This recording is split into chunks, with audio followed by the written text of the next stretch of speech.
All right, welcome again, and we will be talking about creative design and visuals, and the emphasis here in this particular outline and video is on visuals. It says part one there, but actually there's just one part to this.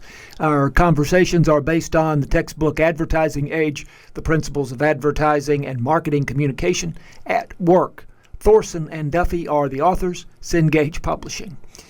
So your textbook starts this chapter with a little section there on the Old Spice campaign that I'm sure you're familiar with. Old Spice was transformed from basically Grandpa's aftershave into a social media hit, not to speak of the popularity of the commercials on regular broadcast TV and cable. So let's start by looking at this Old Spice commercial.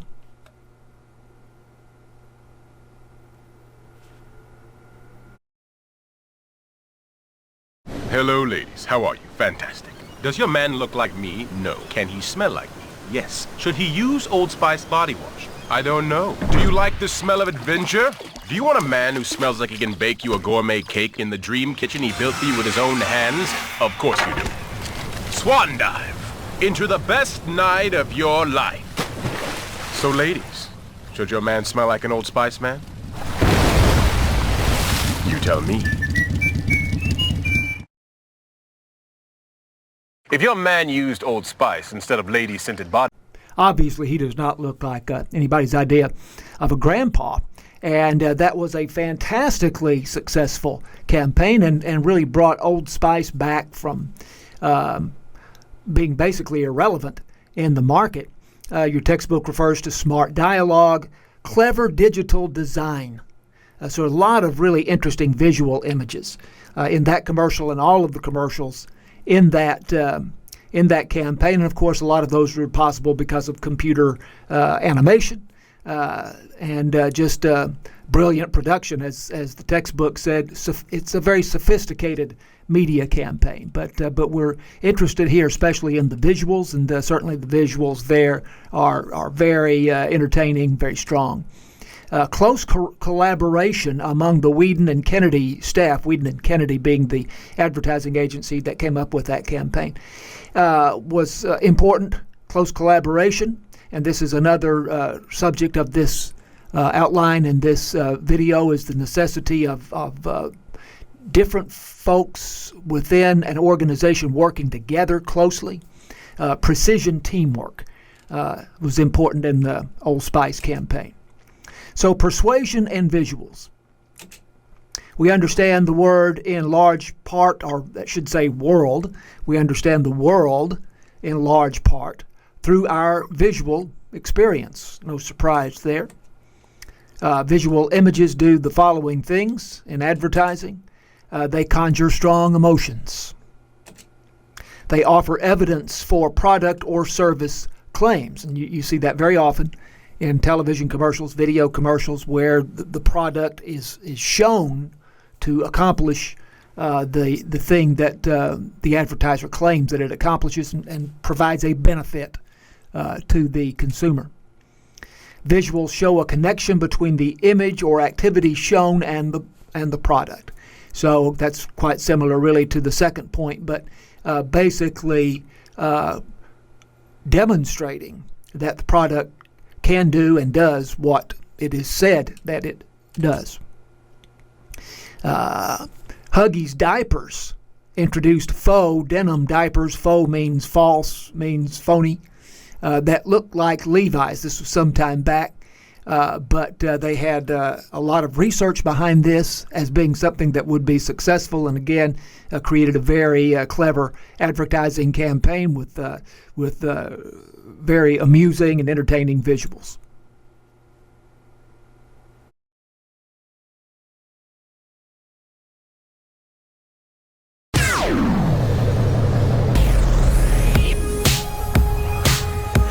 My diaper is full of chic. When it's a number 2, I look like number 1. I poo limited edition Huggies Teen Diaper. So that's the Huggies campaign for diapers that look like Levi's. 60% of mothers buy denim clothing for their babies. Now, this is research that was done leading not so much to the campaign, but to the creation of the product. And of course, ideally, the research goes into the creation of the product first. Is there a market for the product? And then if there is, then how do we sell the product? But 60% of mothers buy denim clothing for their babies, so it was seemed a great idea to make diapers that look like denim. The visual of babies in denim diapers certainly was a powerful image and amusing and fun and easy to see why that helped sell the product. Art directors and copywriters often spar over the length of copy in print ads as we somewhat change direction here. But it's not uncommon for artists and for people who are more visually oriented to not see eye to eye with people who write. And so they disagree over the length of copy, how much writing should be part of the ad. In general, a rule of thumb is if the buying decision for the consumer buying a particular product is complex or risky, longer copy makes sense. In other words, if the consumer who's going to buy the product is taking a bit of a risk, if the person is investing a good deal of money, then it makes sense to provide more information. Longer copy makes sense. This question of visuals versus the language, visuals versus writing. Your textbook presents a really succinct and I think apt way of looking at that. So if you ask the question, what's more important in building a house, the hammer or the nail? Obviously, you have to say they're both necessary. One without the other doesn't do the job. So that's a good way to look at it. Television and other mass media once dominated advertising. Television is, of course, still powerful, but there's a lot of other mass media that we are concerned with now. Media fragmentation has come about, which means that there's all kinds of media, and the audience is splintered into these different media. So you have email, texts, you have, of course, people receiving video and other information on smartphones, laptop or desktop computers. So the media fragmentation has altered how we consume televisual messages. We no longer just get video commercials on traditional television anymore, as you know.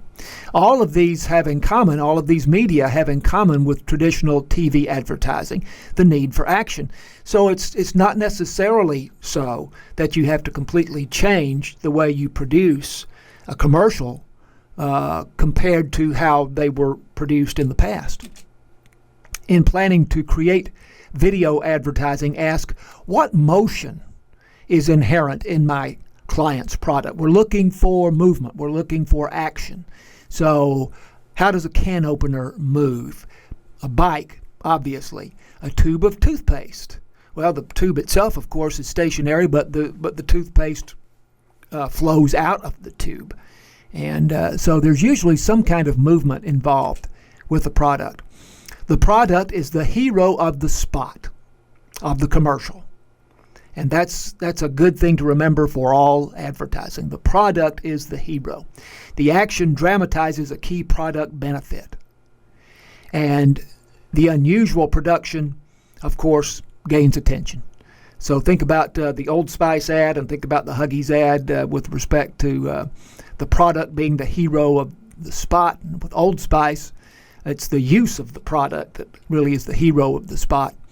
Think about how the action dramatizes the benefits of the product. The creative brief. We've talked about the creative brief before, a template for teamwork. And again, the emphasis in this outline on this video is on teamwork.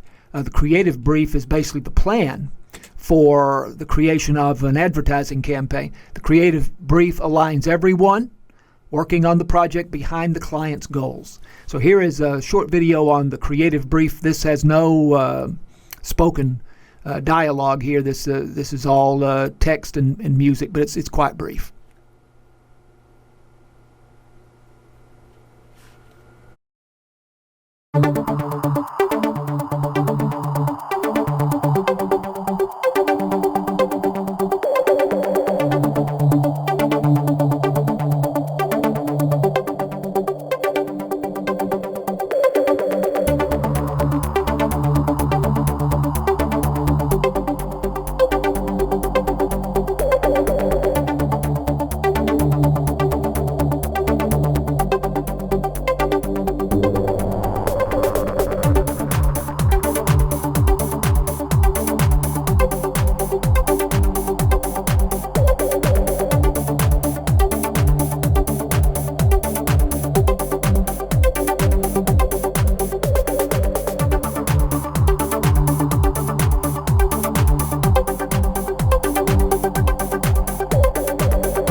Okay, so as we talk about the creative brief, some of the language be slightly different from what you saw in that video, but basically that's it'll be the same as what you saw there. Firms need teamwork to accomplish an integrated approach to brand promotion. No one individual has all the knowledge or all the skill, so teamwork is essential. Remember that paid space and time or traditional advertising is only one element of an integrated plan. There are other forms of communication now other than traditional advertising. And so elements of the creative brief. The creative team should address these questions and points. Why are we advertising? So we want one particular objective. What is the purpose in the advertising campaign that we are attempting to create or thinking about creating? Who are we talking to? Always important to know in anything you do in media. Who is the audience? And what are the characteristics of that audience? What do we know about them that will help us? So preferably isolating one key consumer insight. We may know a lot about them, but in particular, as it relates to this particular product and this particular campaign, is there one particular thing that is, we think, especially important? But who are we talking to? What do we know about them? What do we want them to take away? What is the main message? This should be able to be expressed in one sentence, maybe even one word, and it is based on a benefit that the consumer, the customer, will receive from the product. Remember, the consumer is always thinking, what's in this for me? Why is this important to me? What am I going to gain from it? So all of our advertising messages should be based on benefits to the consumer. Remember the brilliant line, I think, that the consumer doesn't want a 1/4-inch drill, the consumer wants a 1/4-inch hole, right? So it's the hole the consumer wants. It's not the drill. It's the hole that we should be focused on. Support. One or two ideas that give the consumer a reason to believe the claim. And again, the visuals come into play here. If we can visually demonstrate that the product does what we say it will do. Key copy points. This is optional, but these are things that must be included, and these should be very short. That was mentioned more or less in the video that we saw. There may or may not be things that must be included, but are there things that must be included? Tonality. Tonality is a variation on the word tone. So what is the feeling this ad should evoke? And should it be upbeat and fun, or should it be more somber, depending on the product and the audience? Mandatories. Are there such things as a legal disclaimer that must be included? A lot of times you hear that in advertising for any kind of medication. The logo, anything that is mandatory. And then creative sparks, nuggets gleaned from research that could spark a creative idea. I always think about the Geico campaign that has been so successful, and clearly someone in a meeting said, well, what does Geico sound like? And someone said, well, it kind of sounds like gecko. And they came up with the little character of the gecko, the lizard, who has been the spokesperson for Geico all these years. And then same thing with another insurance outfit, Aflac. What does Aflac sound like? Kind of sounds like quack, like a duck that quacks. And so the duck came from that. So this is the creative sparks. May come from research, may come from something else, but some little spark that drives the creativity of the campaign. Okay, so that's the conclusion of this outline and discussion, and look forward to talking to you again.